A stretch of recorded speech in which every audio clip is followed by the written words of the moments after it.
I guess I was sort of in a state of fear where I didn't want to turn around and look. A very friendly, welcoming feeling at one instance. I was starting to feel very anxious and very cold. The outlines of a human body. Almost complete and total panic. Very visual experiences. One of the first ones. Here at Laurentian University in Sudbury, Ontario, a team is investigating certain common perceptions of the inner mind. So we'll be taking a baseline recording first. Right now, they're looking at the electromagnetic brain patterns seen in people having the near-death experience. To compare that. The research is led by Dr. Michael Persinger. Basically, at any given time, all experience is due to those portions of the brain that are most metabolically active. If we can simulate that by applying complex, meaningful magnetic fields to the brain, we can also induce those experiences.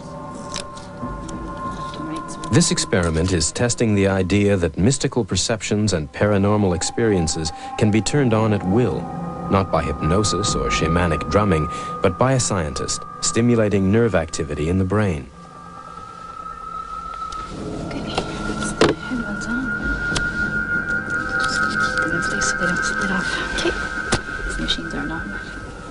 The volunteer sits blindfolded in a soundproof chamber. This sensory deprivation allows the mind to focus on electromagnetic patterns transmitted across the brain through this modified crash helmet. If you feel anything change with the electrodes. They're able to simulate the exact brain patterns that occur in near-death experiences. Is that comfortable? Yeah.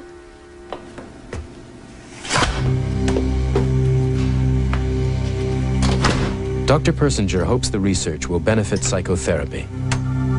We tried to evoke the fragments that compose the near-death experience and other mystical experiences, such as detachment, feelings of moving through a tunnel, hearing voices, the sense of a presence, usually on the left side. Our major thrust is ultimately to apply this to dealing with things such as psychological depression. After a while, I remember feeling that there was someone else in the room with me, almost looking over my left shoulder. It was all I could do to not turn my head and want to look.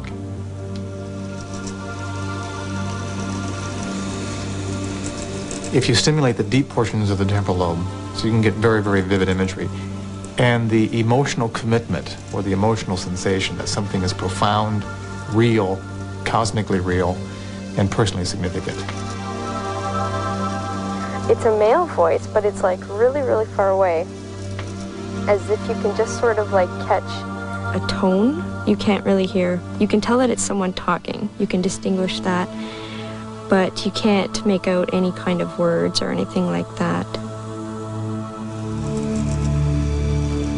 What we've been doing recently is generating words as magnetic patterns.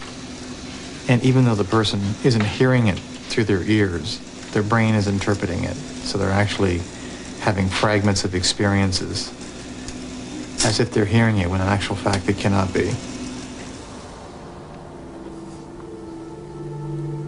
These experiences are so strong, they're utterly real for the person who has them. They can be as profound as a religious conversion, yet we can generate them with a machine. These mind games are beginning to shed their secrets. The scientist becomes the shaman. But what are the limits? What else can people be made to believe? But one thing that's really clear, you can control the person's experiences and they don't know they're being controlled. That's why this technology is a potentially powerful one and has a two-edge to its sword. As a tool of science, this technology may bring us valuable new understandings of the obscure depths of the human mind. But there's a dark side. In the wrong hands, could it become an instrument of power, a means of oppression? If we're not careful, will mind games one day become mind control?